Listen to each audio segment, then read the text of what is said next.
DR Sen central academy CS online classes में आपका स्वागत है। देखो दोस्तों, हमने ऑनलाइन क्लासेज में ऑर्गेनिक केमिस्ट्री का एक चैप्टर चालू कर रखा है, जिसमें लेसन का नाम हैलोजन व्युत्पन्न, लेसन संख्या 10। उसमें हमने जो भाग पढ़ा था उसमें पहले एल्किल हैलाइड पढ़ा है, एल्किल हैलाइड की बनाने की विधियां और भौतिक गुण पढ़ चुके। आज का बिंदु अपना रहेगा दोस्तों, आज का बिंदु अपना रहेगा वो है chemical property of alkyl halide. कहने का तात्पर्य एल्किल हैलाइडों के रासायनिक गुण। क्या टॉपिक का नाम क्या रहेगा? एल्किल हैलाइडों की रासायनिक गुण। देखो दोस्तों, अपने को ये जानना है कि एल्किल हैलाइड के कौन कौन से रासायनिक गुण हैं, या मैं ऐसा कह दूं एल्किल हैलाइड किस प्रकार की अभिक्रियाएं प्रदर्शित करता है, कौन कौन सी अभिक्रियाएं प्रदर्शित करता है। तो देखो दोस्तों, सामान्य रूप से जनरल वे में सामान्य रूप से एल्किल हैलाइड है वो 4 प्रकार की अभिक्रियाएं दर्शाता है। कितने प्रकार की दर्शाता है दोस्तों? 4 प्रकार की। कितने प्रकार की? 4 प्रकार की अभिक्रियाएं दर्शाता है।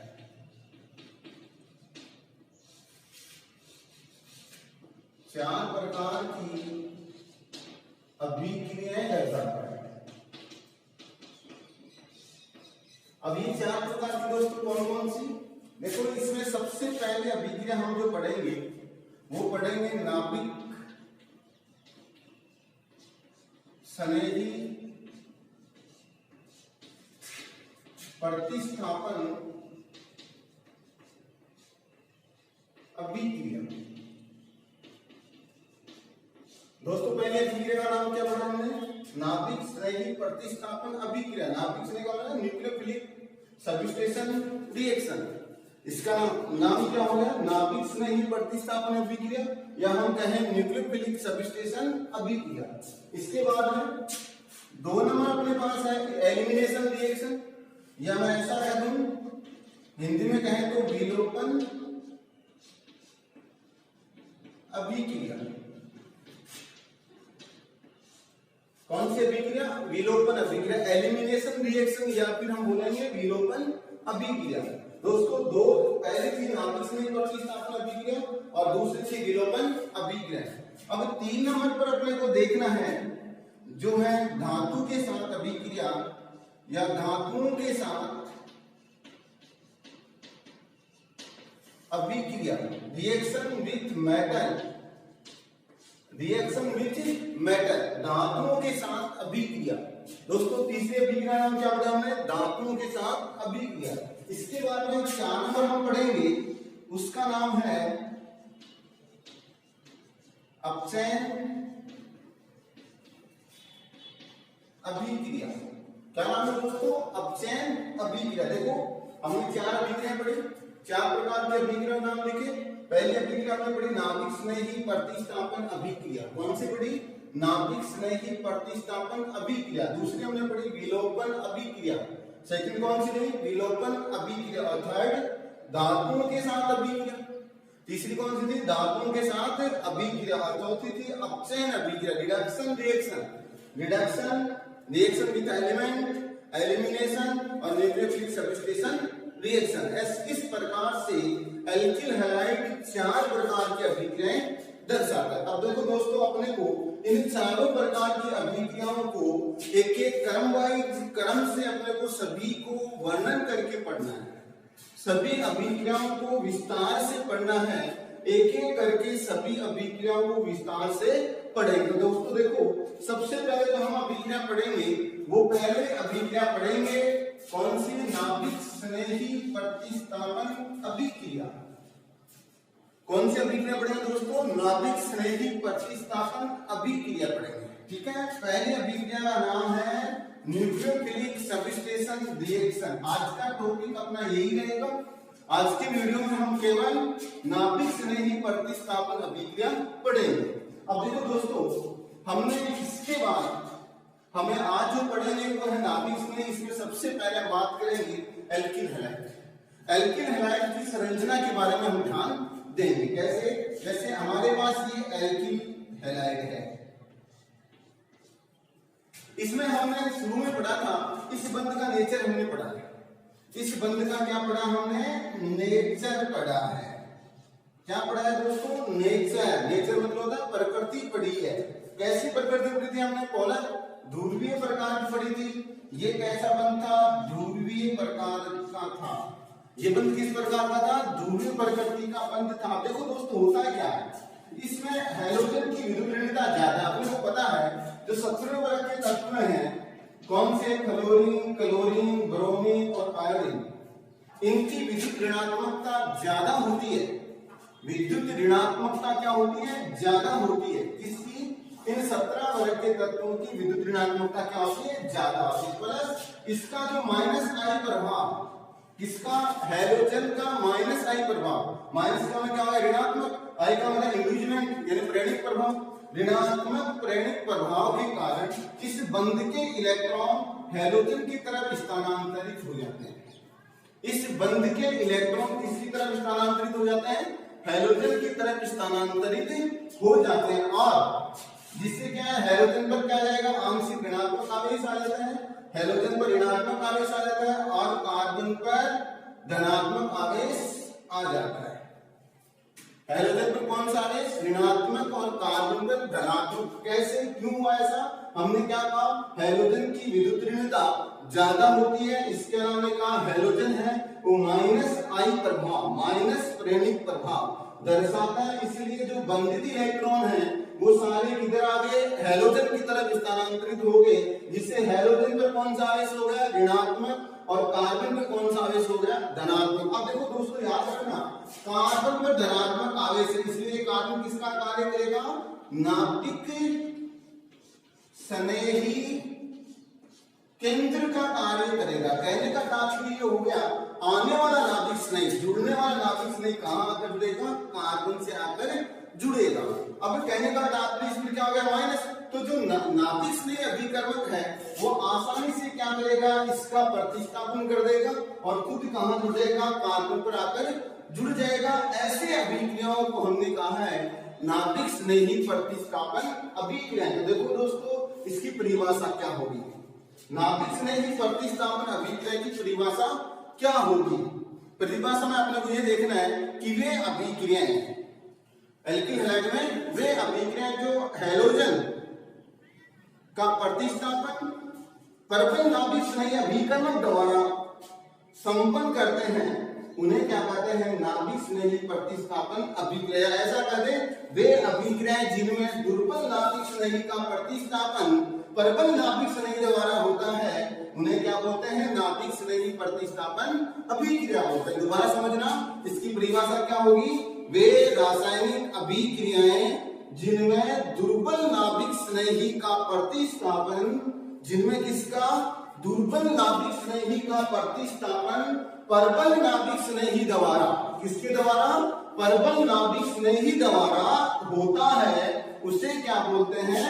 नाभिक स्नेही प्रतिस्थापन अभिक्रिया कहते हैं। क्या कहते हैं? नाभिक स्नेही प्रतिस्थापन अभिक्रिया। दोस्तों अभी हमने क्या कहा था कि हैलोजन की विद्युत ऋणता ज्यादा होती है, इसलिए इस पर नेगेटिव चार्ज और इस पर क्या आता है? Positive charge. पॉजिटिव चार्ज होने का किसका कार्य करेगा? नाभिक स्नेही केंद्र का कार्य करता है। अब देखो दोस्तों अपने पास बात आती है नाभिक स्नेही प्रतिस्थापन अभिक्रिया कितने प्रकार की होती है? कौन सी अभिक्रिया? नाभिक स्नेही प्रतिस्थापन अभिक्रिया कितने प्रकार की होती है? तो दोस्तों याद रखना ये नाभिक स्नेही प्रतिस्थापन 2 प्रकार की होगी। नाभिक स्नेही प्रतिस्थापन अभिक्रिया कितने प्रकार की होगी? 2 प्रकार की होगी। कौन कौन सी? एक तो हम कहेंगे SN1। पहले अभिक्रिया तो क्या होगी? SN1 और दूसरी हो गई SN2। एक तो कौन सी होगी? SN1 और एक कौन सी होगी? SN2। अब देखो अपने पास ये आते हैं, इनका नाम क्या है? तो हम इसके लिए लिखेंगे एक, तो हम क्या लिखेंगे? एकाणुक नाभिक स्नेही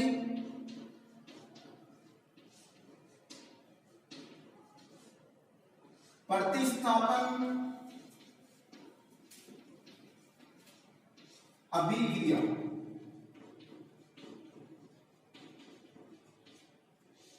इसका नाम क्या हो गया, एका अणुक या एक अणुक लिख सकते हैं, एक अणुक या एका अणुक नाभिक स्नेही प्रतिस्थापन अभिक्रिया। अब इसका नाम क्या हो जाएगा, द्वि अणुक प्रतिस्थापन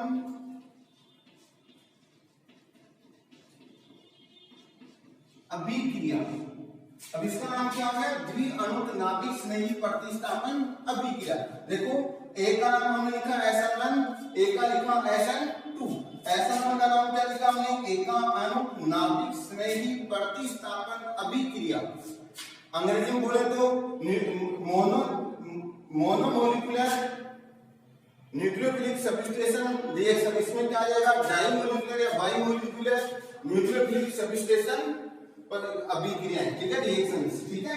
ये अपने पास दोनों प्रकार की अभिक्रियाएं। दोस्तों आज अपने को पहले हमें क्या पढ़ना है, SN1 पढ़ना है और दूसरी कौन सी पढ़नी है, SN2। एक सिंपल सी बात बता दूं, ये तो मुख्य रूप से ध्रुवीय यौगिकों में रहेगी होने वाली अभिक्रिया है और ये किसमें है, अध्रुवीय यौगिकों में संपन्न होने वाली अभिक्रिया है। बस ये तो इसका मुख्य अंतर है, ध्यान रखना।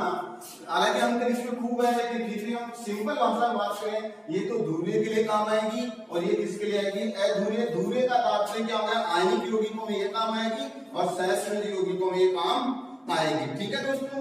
आज अपने को पहली अभिक्रिया, हम सबसे पहली अभिक्रिया पढ़ेंगे, उसका नाम है क्या, SN1। पहली अभिक्रिया कौन सी पढ़ेंगे हम सबसे पहले, SN1। मतलब ये हो गया, आपको पढ़ना है नाभिक स्नेही प्रतिस्थापन अभिक्रिया में फर्स्ट रिएक्शन जिसका नाम है SN1 अभिक्रिया। यहां हम लिखेंगे SN1, इसका पूरा नाम लिखें तो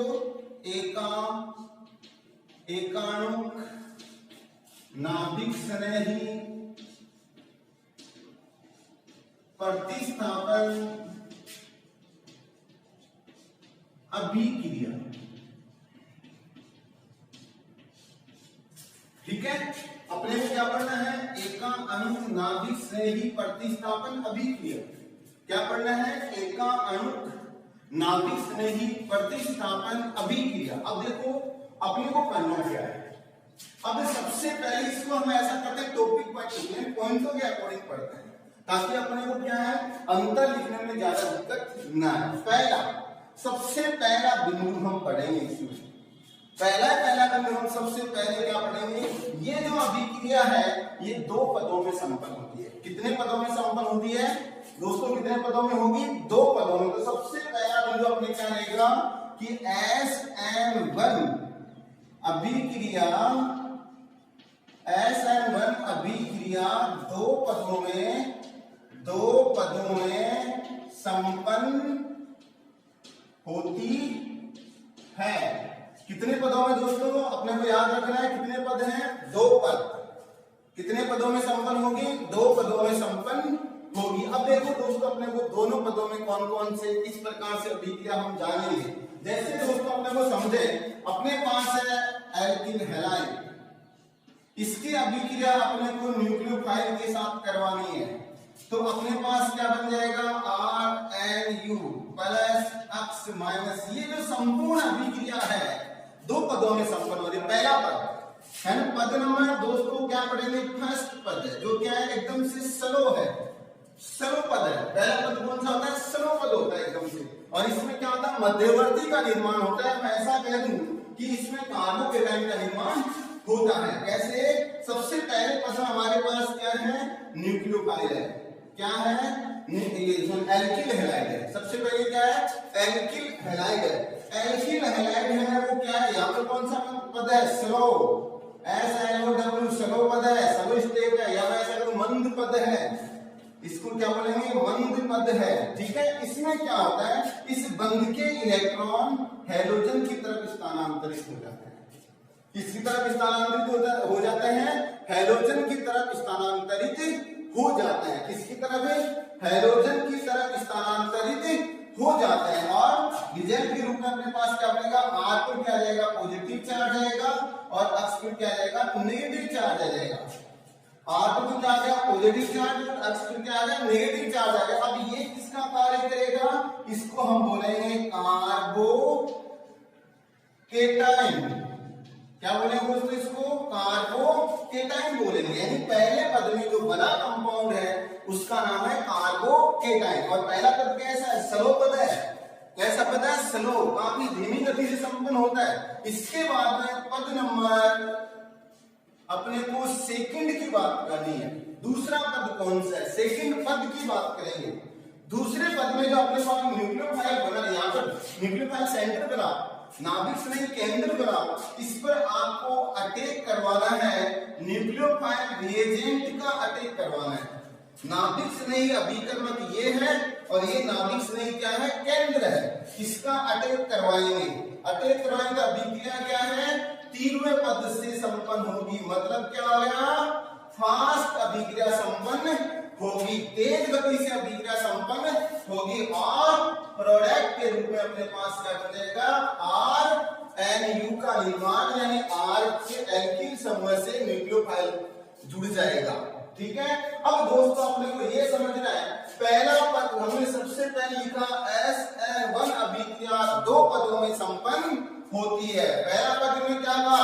न्यूक्लियोफाइल कार्बोकेटाइन का निर्माण होता है और दूसरे पद में हमने क्या कहा? कि न्यूक्लियोफाइल का अटैक होता है। अब सुनो अपने को हमने क्या कहा? पहला पद कैसा है?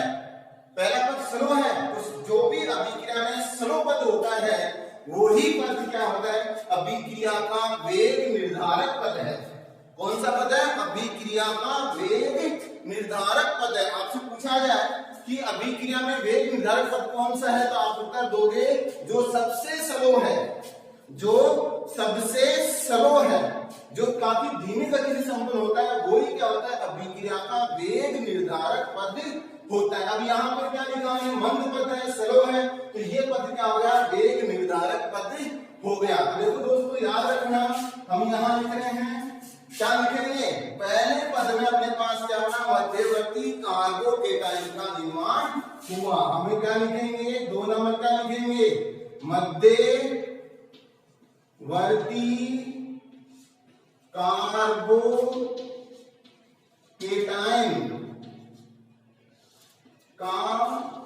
का निर्माण होता है।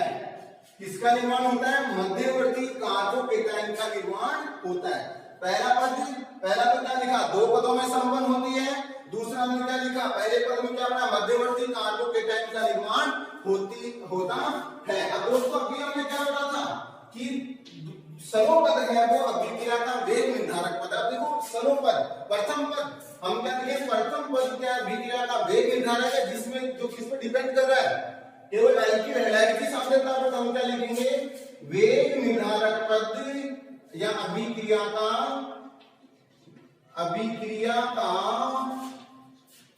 वेग निर्धारक पद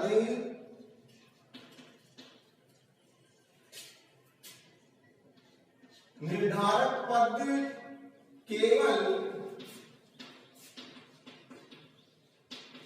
एल्किल हैलाइड की सांद्रता पर निर्भर करता है।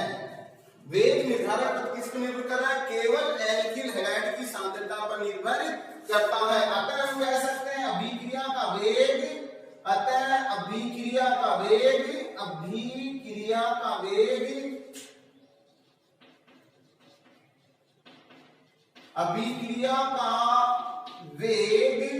एल्किल हैलाइड की सांद्रता के समानुपाती होता है।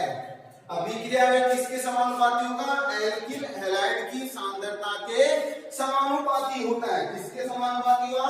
एल्किल हैलाइड की सांद्रता के समानुपाती हुआ। और अब एल्किल हैलाइड अकेला है तो अब क्या करेंगे कि अभिक्रिया में केवल क्या है? एल्किल हैलाइड की सांद्रता पर निर्भर कर रहा है। इसलिए हम कहेंगे SN1 प्रकार की अभिक्रियाओं की कोटि 1 होती है। हम क्या कहेंगे? अभिक्रिया का वेग एल्किल हैलाइड की सांद्रता पर निर्भर करता है। अतः हम कहेंगे अभिक्रिया की कोटि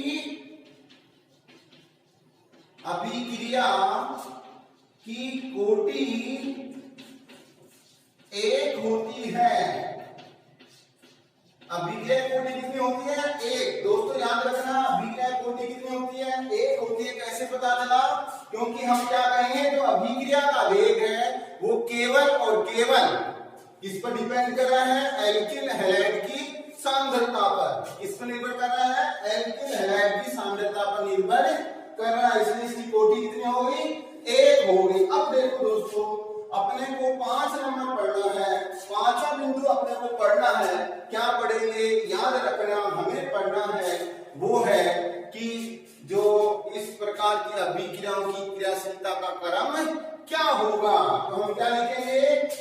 SN1 प्रकार की अभिक्रियाओं की क्रियाशीलता का क्रम, अभिक्रियाओं की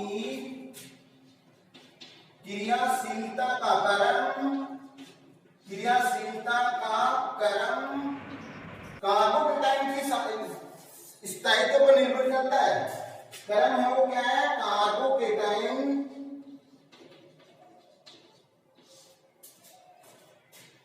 के स्थायित्व पर निर्भर करता है। किस पर डिपेंड करता है? कार्बोकेटाइन के स्थायित्व के क्रम पर डिपेंड करता है। जिस पर कार्बोकेटाइन के स्थायित्व का क्रम। अब देखो कार्बोकेटाइन के स्थायित्व का क्रम क्या होता है? 3 डिग्री कार्बोकेटाइन, 1 डिग्री कार्बोकेटाइन सबसे दुर्बल, उसके बाद में 2 डिग्री कार्बोकेटाइन स्टेबल होता है, और उसके बाद में हम बात करेंगे सबसे ज्यादा जो स्टेबल होता है वो होता है 3 डिग्री कार्बोकेटाइन। 3 डिग्री कार्बोकेटाइन ये तो क्या हो गया? 1 डिग्री हो गया, इसके बाद में ये हो गया 2 डिग्री, और इसके बाद में ये क्या हो गया? 3 डिग्री हो गया। कहने का तात्पर्य, जो कार्बोकेटाइनों का स्थायित्व का क्रम है वो कैसा होता है? 1 डिग्री सबसे कम स्थायी है, 2 डिग्री उससे कम स्थायी है, और 3 डिग्री सबसे कम स्थायी है। अतः अब अपने को क्या कहेंगे कि एल्किल हैलाइडों की क्रियाशीलता क्रम हम क्या लिखेंगे? इसके बाद हम लिखेंगे एल्किल हैलाइडों की क्रियाशीलता का क्रम लिखेंगे। देखो हम लिख देते हैं, क्या लिखेंगे? एल्किल हैलाइडों की क्रियाशीलता का क्रम। अब हम यहां लिखेंगे एल्किल हैलाइडों की क्रियाशीलता का क्रम। याद रखना है दोस्तों, वही क्रम रहेगा क्या? सबसे ज्यादा क्रियाशील रहेगा वो है 3 डिग्री एल्किल हैलाइड। फिर दोस्तों अपने को याद रखना है क्या आएगा? 2 डिग्री आएगा, और उसके लास्ट में क्या आएगा? 1 डिग्री आएगा। सबसे लास्ट में क्या आ जाएगा? 1 डिग्री आ जाएगा। सबसे पहले क्या आएगा? 3 डिग्री आएगा। तो क्रम किस पर डिपेंड करेगा? कार्बोकेटाइन के स्थायित्व के क्रम पर निर्भर करेगा। इसके बाद दोस्तों 6 नंबर आता है मध्यवर्ती कार्बोकेटाइन का निर्माण।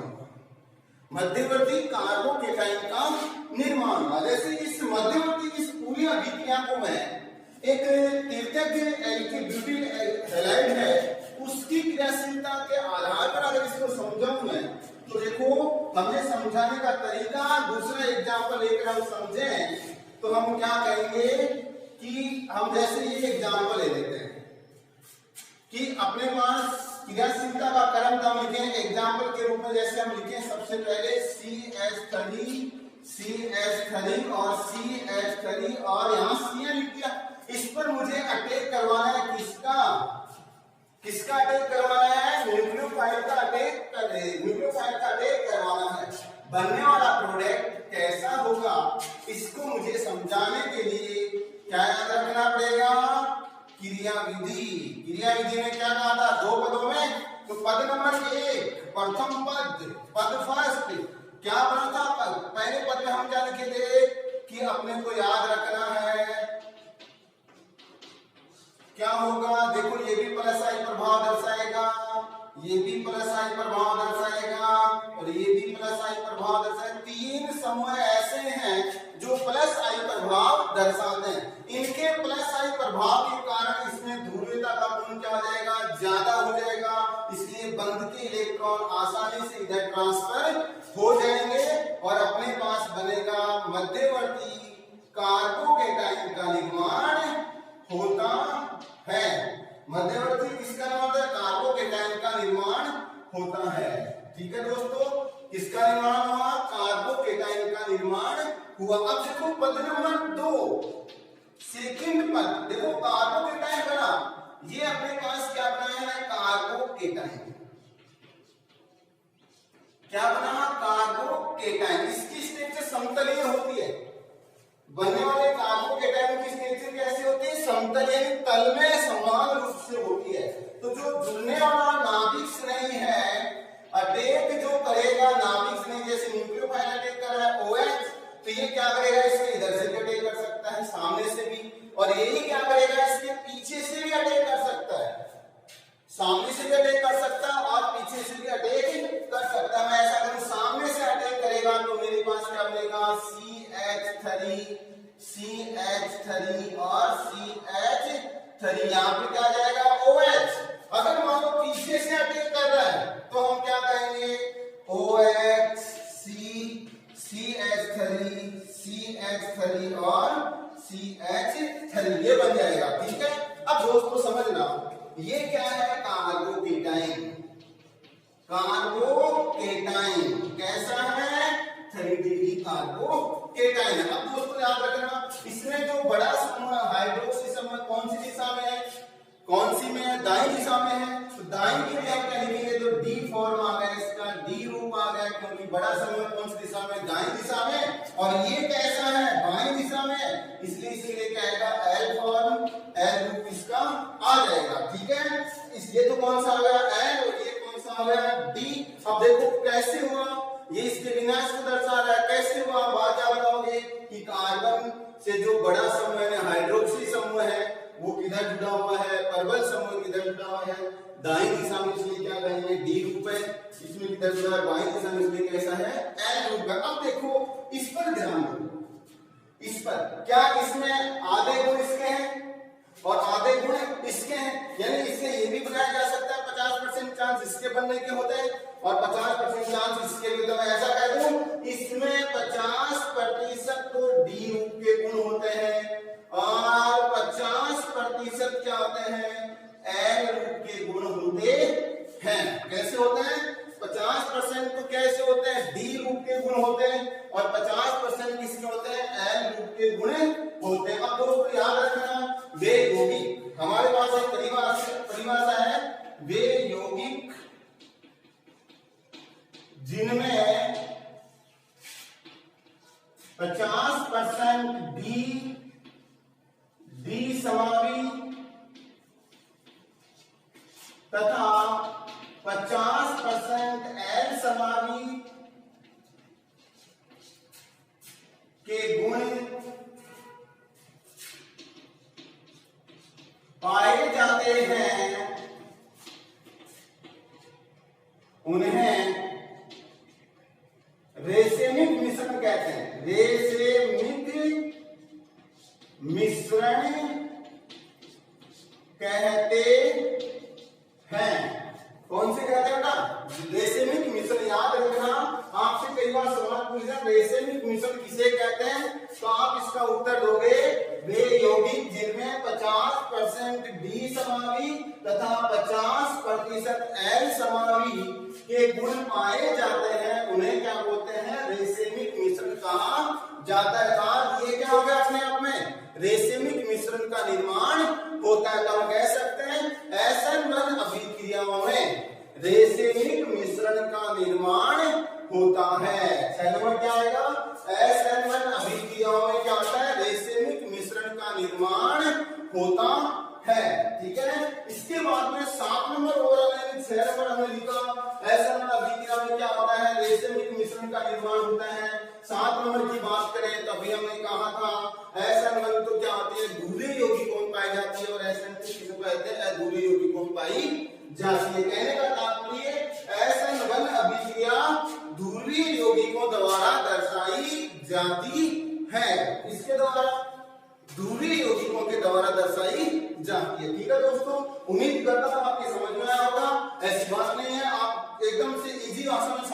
प्रयास किया गया है, आप समझने का प्रयास किया आपने, अच्छी बात है। इसके बाद में एक बात दोबारा बताता हूं, एसाइनमेंट अभिक्रिया उन्होंने सबसे पहले कहा था, इसका पूरा नाम क्या था, एका अणुक नाभिक स्नेही प्रतिस्थापन अभिक्रिया। क्या था, एका अणुक नाभिक स्नेही प्रतिस्थापन अभिक्रिया। फिर हमने कहा था अभिक्रिया पहला गुण था, अभिक्रिया दो पदों में संपन्न होती है।